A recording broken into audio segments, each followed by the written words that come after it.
Hey y'all, it's Kim again. So this is Kubark Counterintelligence Interrogation. This cryptonym, whatever you want to call it, has come up several times in the JFK files.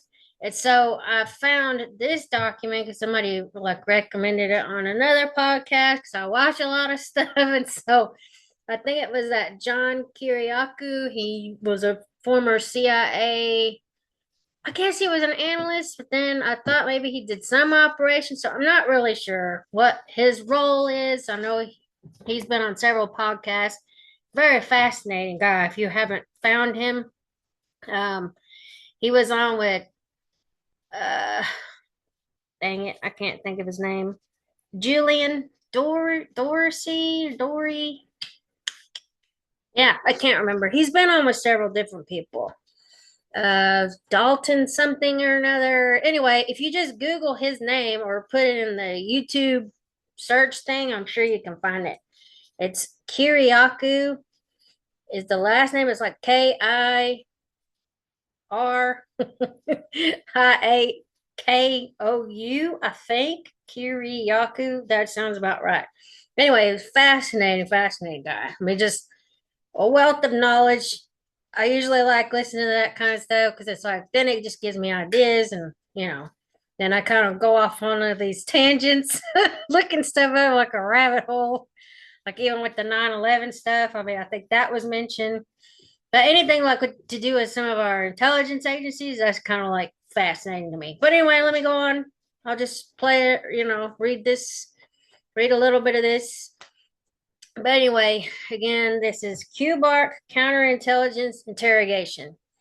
Okay, so the interrogator. A number of studies of interrogation discuss qualities said to be desirable in an interrogator. The list seems almost endless: a professional manner, forcefulness, understanding, and sympathy, a breadth of general knowledge, area knowledge, a practical knowledge of psychology, skills in the tricks of the trade, alertness, perseverance, integrity, discretion, patience, a high IQ, extensive experience, flexibility, etc., etc. Some texts even discuss the interrogator's manners and grooming, and one prescribed this, prescribed the traits considered desirable in his secretary. Also, really quick, the reason I'm looking at some of this stuff is because of what was it? It, the Senate torture report is what I'm calling it.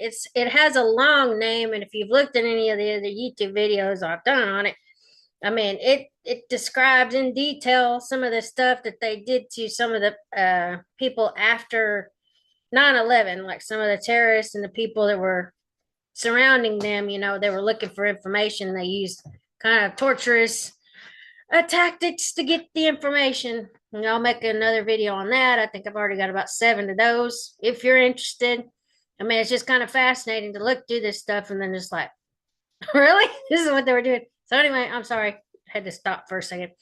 That's the other reason that I'm looking through that, not only the CIA stuff, but just because of that Senate torture report.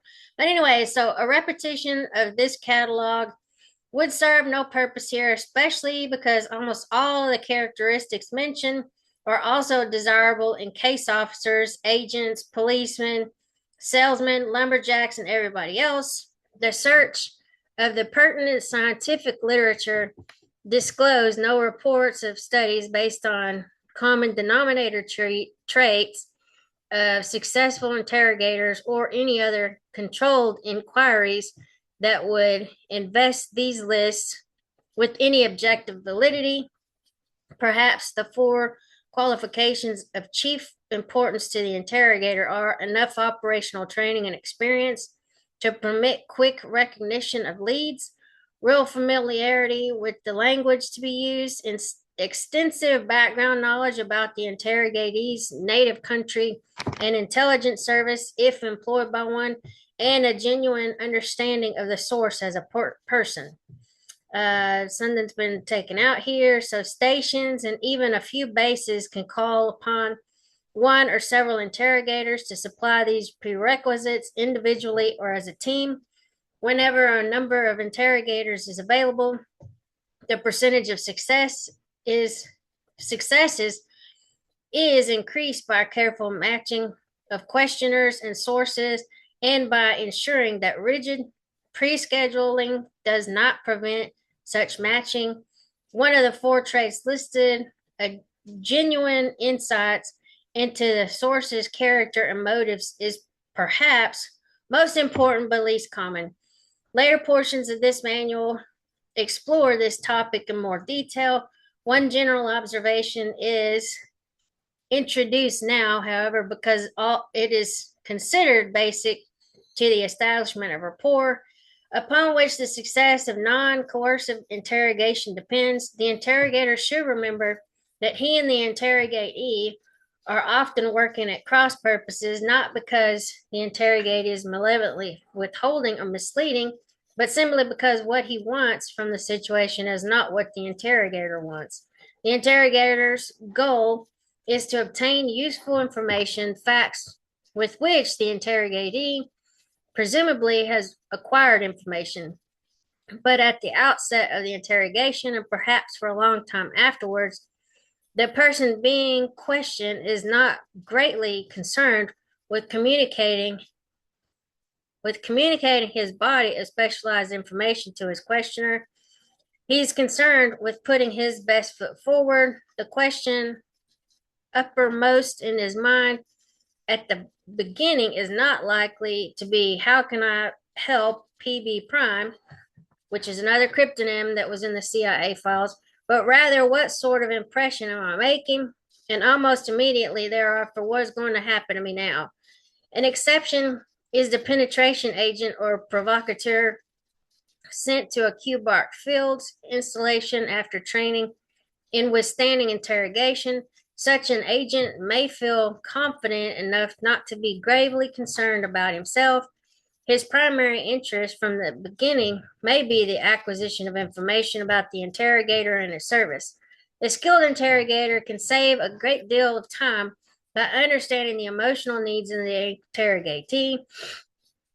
Most people confronted by an official and dimly powerful representative of a foreign power will get down to cases much faster if made to feel from the start that they are being treated as individuals. So simple a matter as greeting an interrogatee by his name at the opening of the session establishes in his mind the comfortable or comforting awareness that he's considered as a person and not a squeezable sponge. This is not to say that egotistic types should be allowed to bask at length in the warmth of individual recognition, but it is important to assuage the fear of denigration which afflicts many people when first interrogated by making it clear that the individuality of the interrogatee is recognized. With this common understanding established, interrogation can move on to impersonal matters and will not later be thwarted or interrupted, or at least not as often by irrelevant answers designated to provide facts, but to prove that the interrogatee is a respectable member of the human race. I think something's been taken out.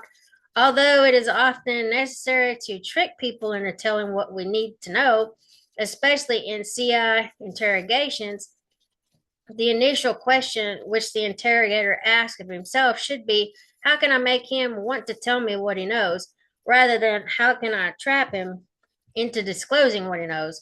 If the person being questioned is genuinely hostile for ideological reasons, techniques of manipulation are in order, but the assumption of hostility, or at least the use of pressure tactics at the first encounter, may make difficult subjects even out of those who would respond to recognition of individuality and an initial assumption of goodwill.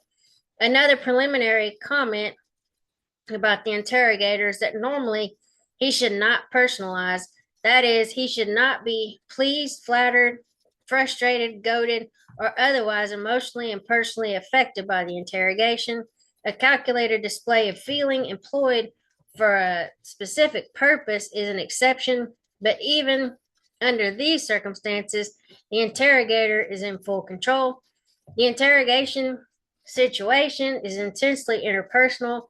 It is therefore all the more necessary to strike a counterbalance by an attitude which the subject clearly recognizes as essentially fair and objective. The kind of person who cannot help personalizing who becomes emotionally involved in the interrogation situation may have a chance and even spectacular successes as an interrogator, but it almost certain to have a poor batting average. It is frequently said that the interrogator should be a good judge of human nature. This study states later something about a page.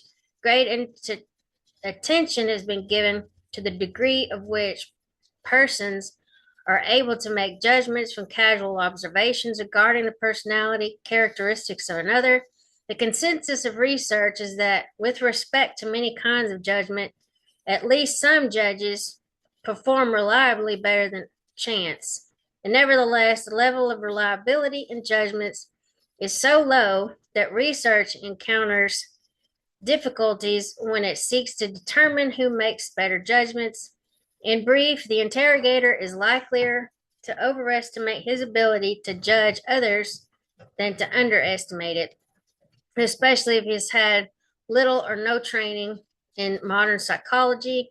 It follows that errors in assessment and in handling are likelier to result from snap judgments based upon the assumptions of innate skill in judging others than from holding such judgments in abeyance until enough facts are known. These have been a good deal. There has been a good deal of discussion of interrogation experts versus subject matter experts.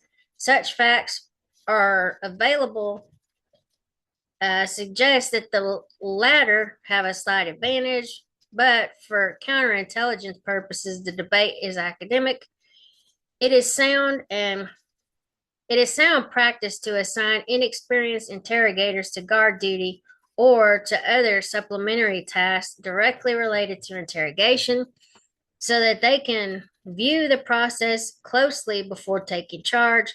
The use of beginning interrogators as screeners, see Part 6, is also recommended. Although there is some limited validity in the view frequently expressed in interrogation primers that the interrogation is essentially a battle of wits. The CI interrogator who encounters a skilled and resistant interrogatee should remember that a wide variety of aids can be made available in the field or from headquarters. These are discussed in Part 8. The intensely personal nature of the interrogation situation makes it all the more necessary that the Kubark questioner should aim not for a personal triumph, but for his true goal, the acquisition of all needed information by any authorized means. Okay, so I'm going to stop it here. That was good enough for this section. Anyway, we'll just kind of do it separate. But anyway, talk to y'all later. Bye.